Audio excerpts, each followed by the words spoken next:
கலைஞர் தொலைக்காட்சி நேயர்களுக்கு நலமுடன் வாழ என்ற நிகழ்ச்சியில் இந்த யோகாசன நிகழ்ச்சியை தொகுத்து வழங்குவது குமாரி லக்ஷ்மி ஆண்டியப்பன். இன்னைக்கு பட்டர்ஃப்ளை போஸ், பக்த கோணாசனம், இந்த ரெண்டும் பார்க்க போகிறோம். அதாவது நம்ம லேடிஸ்க்கு எல்லா ஜென்ஸுக்கு ஈக்குவலான எல்லா வேலைகளும் நம்மளும் செய்ய தான் செய்கிறோம். ஆனால் நம்ம அடிஷ்னலாக ஒரு வேலை ஒன்று செய்கிறோம். அதாவது அந்த பேறுகாலம், ப்ரெக்னென்சி. ஸோ அதுக்கப்புறம் தான் நம்மளோட உடம்பு பார்த்திங்கன்னா ஒரு கம்ப்ளீட் வீக்னஸ் வந்துடும். ஸோ இது ஏன் அப்படின்னா, நம்ம அந்த டெலிவரிக்கு அப்புறம் நம்ம அந்த உடம்பை ஒழுங்காக மெயின்டைன் பண்ணுறது இல்லை. அதுக்கான நம்ம எக்ஸசைஸும் பண்ணுறது இல்லை. நம்ம பசங்களை பார்க்குறோம், ஹஸ்பண்டை பார்க்குறோம், வீட்டில் எல்லா வேலையும் நம்ம தான் செய்கிறோம். ஆனால் நம்மளோட ஹெல்த்தை நம்ம எப்போவுமே பார்க்குறதில்ல. ஃபஸ்ட்டு நம்ம டெலிவரிக்கு அப்புறம் நம்ம மைண்டுக்கு என்ன வந்துடுது அப்படின்னா, ஐயோ நம்ம குழந்தைய எப்படி பார்த்துக்க முடியும்னு அந்த போஸ்ட் நேட்டல் ஸ்ட்ரெஸ் அப்படின்னு சொல்லுவோம். இந்த ஸ்ட்ரெஸ்ஸு வந்துட்டாலே நம்ம உடம்புல ஒரு பகுதியும் வீக்காக ஆரம்பிச்சிடும். மெயினாக அந்த யூட்ரஸ். இந்த யூட்ரஸ் வீக் ஆகும் போது தான் நமக்கு நிறைய பிரச்சனைகள், ஹார்மோனல் இம்பேலன்ஸ் எல்லாமே வருது. ஸோ இந்த ஹார்மோனல் இம்பேலன்ஸை நீங்கள் எப்போலேருந்தே அதை பண்ணி நம்ம சரி பண்ணி வச்சுக்கணும் அப்படின்னா, இப்போ ப்ரெக்னென்சின்னு பிளான் பண்ணுறீங்க அப்படின்னா, இப்போ உங்களுக்கு டாக்டர் எப்படியும் ஒரு ஃபோலிக் ஆசிட் சாப்பிடுங்க, கொஞ்சம் அனிமிக்காக இருந்தால் அயன் சாப்பிடுங்கன்னே சொல்லுவாங்க. அப்போலேருந்தே நீங்கள் உங்களோட ஹெல்த்தையும் உங்களோட அந்த ஹார்மோனல் பேலன்ஸும் நீங்கள் பண்ணி வச்சுக்கணும். அதுக்கு தான் நம்ம இன்றைக்கி பயிற்சிகள் பண்ண போகிறோம். பக்த கோணாசனம், பட்டர்ஃப்ளை போஸ். ஸோ இது போய் என்ன பண்ணோம், நம்ம மெயினாக நமக்கு லேடிஸ்க்கு மற்ற ஹார்மோன் எப்படி வேலை செய்யுதோ இல்லையோ, ஆனால் அந்த தைராய்டு மட்டும் கண்ணா பின்னான்னு வேலை செய்யும். அது எப்போ அதோட வேலையை கூட்டும், எப்போ குறைக்கும்ன்றதே நமக்கு தெரியாது. அதை மெயின்டைன் பண்ணக்கூடிய ஆசனம் தான் இந்த பக்த கோணாசனம். ஸோ இதுக்கு நம்ம ஒன்றுமே இல்லை, அந்த சின்ன பசங்க செஞ்சு காமிப்பாங்க. ஸோ இதை நீங்கள் ஆரம்பத்திலேருந்தே கொஞ்சம் கொஞ்சமாக பண்ணிகிட்டே வரணும். ப்ரெக்னென்சிக்கு முன்னாடியே இந்த பயிற்சியை பண்ண ஆரம்பிச்சிட்டிங்க அப்படின்னா, ப்ரெக்னென்சி டைமில் உங்களுக்கு ரொம்ப பெரிய பயம் இருக்காது. புதுசாக ப்ரெக்னென்சியில் பண்ணுறவங்களுக்கு தான் ஐயோ இந்த ஆசனம் பண்ணும் போது நமக்கு பேபி வெளியில் வந்துடுமா, சீக்கிரம் டெலிவரி ஆயிருமா, இந்த மாதிரி பயம்லாம் நம்ம அந்த ப்ரெக்னென்சி பீரியடில் ஸ்டார்ட் பண்ணும் போது தான் இருக்கும். டெலிவரிக்கு அப்புறம் நீங்கள் கண்டிப்பாக பண்ணணும். ஆனால் நிறைய பேர் அதை பண்ணுறது இல்லை.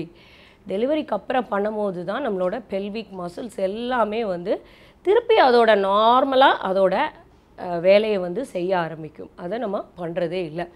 இப்போ நார்மல் டெலிவரி ஆனாலே நீங்கள் சப்பன கால் போட்டு உட்காராதீங்கன்னு சொல்லிடுறாங்க. ஏன் அப்படின்னா, இப்போ உள்ள கேர்ள்ஸுக்கும் லேடிஸுக்கும் அவங்களுக்கு யூட்ரஸ் அவ்வளோ வீக்காக இருக்குது.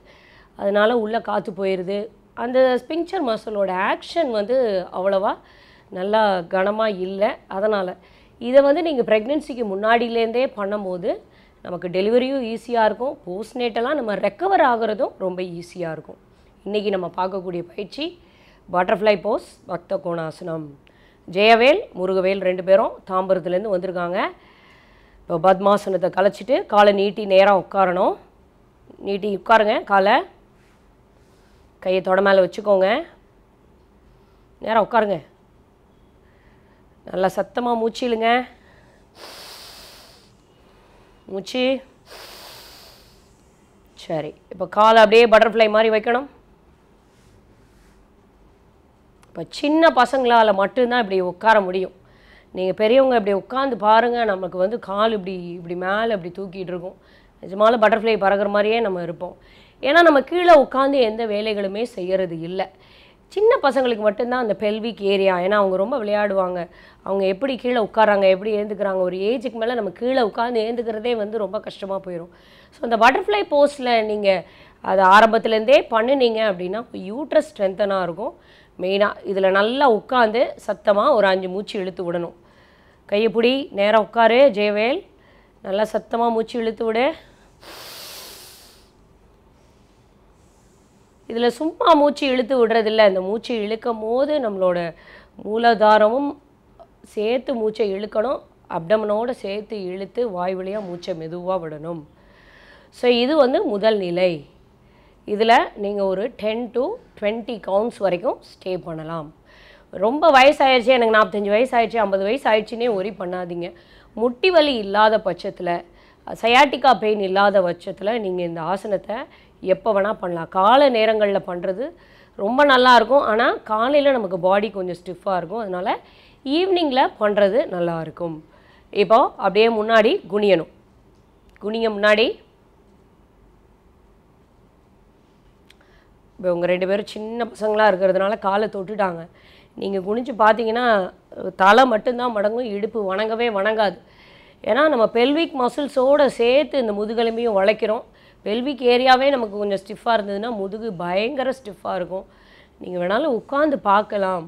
நமக்கு இந்த மெனோபாஸ் டைமில் வரக்கூடிய அந்த பீரியட்ஸ், இர்ரெகுலர் பீரியட்ஸு, அதுக்கப்புறம் அதில் வரக்கூடிய டிஸ்டர்பன்சஸ், இது எல்லாத்தையுமே இந்த ஒரே பயிற்சி வந்து கண்ட்ரோல் பண்ணணும். நமக்கே அது ஒரு மிராக்கிள் மாதிரி தான் இருக்கும். இது வந்து நீங்கள் உங்களோட ரீப்ரொடக்டிவ் ஏஜ்லேருந்தே பண்ணிகிட்டே வந்தீங்க அப்படின்னா உங்களுக்கு மெனோபாஸ் வந்து ரொம்ப டிஸ்டர்ப் பண்ணாது. இப்போ நேராக வந்து 2 மூச்சு இழுங்க 2 பேரும். ஜெயவேல் நேராக வாங்க, நல்லா சத்தமாக மூச்சு இழுங்க. மூச்சு. சரி, இப்போ ஒருத்தர் பார்த்து உட்காந்துக்கோங்க. இப்போ அவங்கள இந்த பொசிஷனில் எவ்வளோ நேரம் உட்கார சொன்னாலும் உட்காந்துக்குவாங்க. ஆனால் நம்மளால் உட்கார முடியாது. Butterfly pose. Jayavel butterfly pose. Butterfly pose. Right, நேராக உட்காரு. ரைட், பெண்ட் பண்ணு. Forward bend. ப்ரீதிங் பேட்டர்ன் எல்லா ஆசனங்களையுமே நீங்கள் நார்மலாக தான் மெயின்டைன் பண்ணணும். ஸோ இதில் வந்து கம்ப்ளீட்டாக அவங்க பெண்ட் பண்ணிட்டாங்க. முதுகெலும்பை முன்னாடி வளைச்சிட்டோம். பெல்விக் ஏரியா ஃபுல்லாக ஓப்பனில் இருக்குது. இடுப்பு எலும்பை ஓப்பன் பண்ணி உட்காந்துருக்கோம். ஸோ யூட்ரஸுக்கு இது 100% ரொம்ப முக்கியமான ஆசனம். பயப்படவே வேண்டாம்.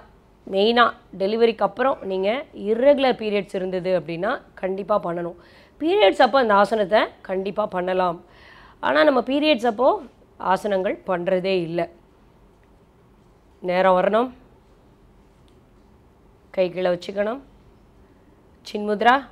2 மூச்சு. மூச்சு. சரி, இன்னொரு தடவை பெண்ட் பண்ணணும்.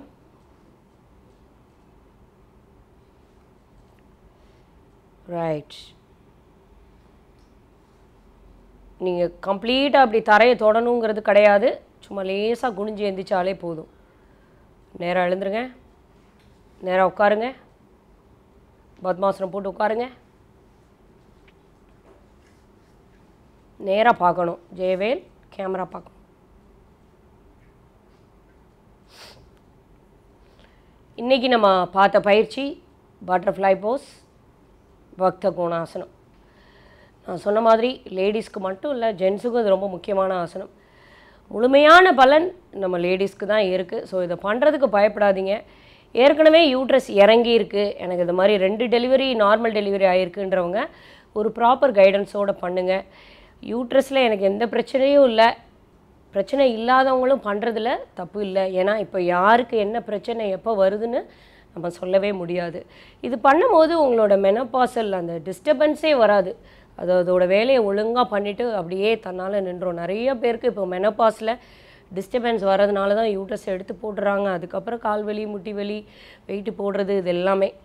ஸோ இந்த பயிற்சி ரொம்ப ஹெல்ப்ஃபுல்லாக இருக்கும். நாளைக்கு வேறொரு நிகழ்ச்சியோடு நான் உங்களுக்கு சந்திக்கிறேன். நன்றி. இளமையை பயன்படுத்திட வேண்டும். கற்பனைகள் உருவதும் கருத்துகள் ததும்புவதும் கடமையாற்றுகின்ற துணிவு ஏற்படுவதும் இளமையிலேதான். அந்த இளமையை நாம் பயன்படுத்தி கொண்டாக வேண்டும். அந்த இளமையை விழலுக்கு இறைத்த நீராக நாம் ஆக்கிவிடக்கூடாது.